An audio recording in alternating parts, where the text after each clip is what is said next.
We're in my new school in New York City, in the 36th Street between 5th and 6th Avenue. You know, New York City is definitely like my favorite place in the world, and that's one of those places where I realize I can reach most of the people who want to train Jiu-Jitsu, that I already have the experience here before, and was always the kind of place where people always come to train with me. People come to New York City for vacation, always people come to New York City to work, and if you can combine this, just a great, you know. You know, we have like a class like the whole day. We have morning, the afternoon, the evening, and I'm glad we already have like a pretty good number of people, because I don't go out to train. You know, I make my training on my school, so people is able to train with me every day, and I'm glad I already have that group, you know, to also make my training. Right. You know, I try to find the most efficient way to do Jiu-Jitsu. We know how many variations we have in Jiu-Jitsu, how many techniques we have in Jiu-Jitsu. So I try to use to my students not the moves who are going to work only from me, or not the moves who's going to work just to the tall guy or to the small guy or to the bigger guy. I try to find, in the selection of that many techniques, I try to find the techniques who are going to work with most of the people. And that's what I try to do in my school, and I'm glad today I'm the only instructor over here. Of course, it's pretty hard, you know. I'm not able to make that many number of class what I wish I could do, you know. But at least I have the students doing the stuff what I believe, you know. And I hope soon I can have like an instructor to help me with that, you know, an instructor who knows what I want to teach my students, just to be able to have more class, you know, just to be able to offer like more class to students who are maybe not able to come to the class we have right now. You know, that's my own place, so, you know, if I don't teach you, you know, nobody's gonna teach for me, you know. So I teach every class. I'm training most of the class. If I'm not training, it's because something wrong, you know. Every time you train hard, sometimes you get a little hurt, but I'm here most of the time, you know, teaching and training. I'm glad, you know, I have my friend and partner, Josh Whiteskin. You know, we know each other for so long, and he has the idea to start to just film all my class. That's one thing I already do every day, train and teach my class. So now we film, and we're able to like to show this online to people. People is able to see all my training and the technique I teach in my training. Now, does that worry you though that you're still competing, correct? Does it worry you to put so many techniques out there that your competitors can study of how you're doing what you do?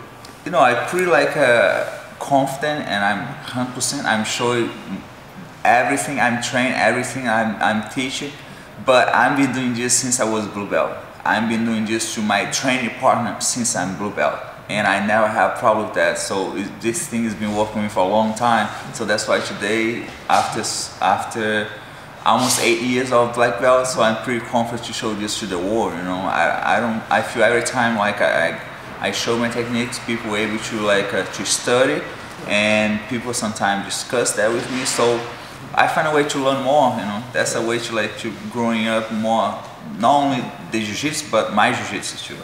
You know, MMA today is such like a big sport. That's one thing what makes you go to the MMA. But I used to have so much fun in Jiu-Jitsu. You know, Jiu-Jitsu for me is always been my life. And in MMA, I was training so hard and push myself so much, and I'm not such to have fun anymore, because the best thing after you push so hard is just go and fight and show, you know, everything you did, you know, to be there. And the MMA is not that easy. When you have that much money behind, people is just like, you know, to grease, people like start to deal with you different, you know. People try like mess with your life, you know, when they put money in between that, you know. And it's just not like Jiu-Jitsu. You just put your name in the bracket and you go and compete, you know. It's not what it looks like, you know.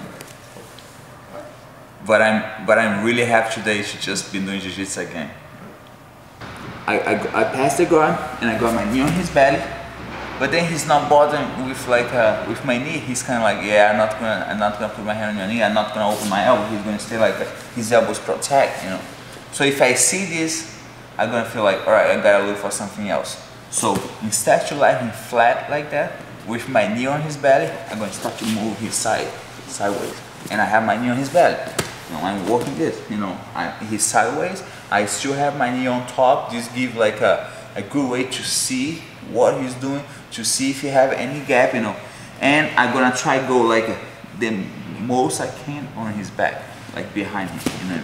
And from this position, I'm gonna see if his chin is open. If I see a little bit of his chin open, that's what I want. So the hand were close to his head, just go around like that. You guys gotta try reach under his chin. If it's on his side, it's not great, you know what I mean? So you gotta try get under his chin. Can you move like this, guys? You see already my hands over there? So now, from my knee on the belly, I'm gonna try reach my other hand. Move. I'm gonna try reach my other hand like this. And then from the knee on belly, I'm going straight to the mount. Look, I have no hands, so I gotta post my hand on the mat. Straight to the mount. And look what I did more. My second hand, I use my elbow, my forearm on top of the shoulder. So now I can just like flat my weight on top of him. Make him tap.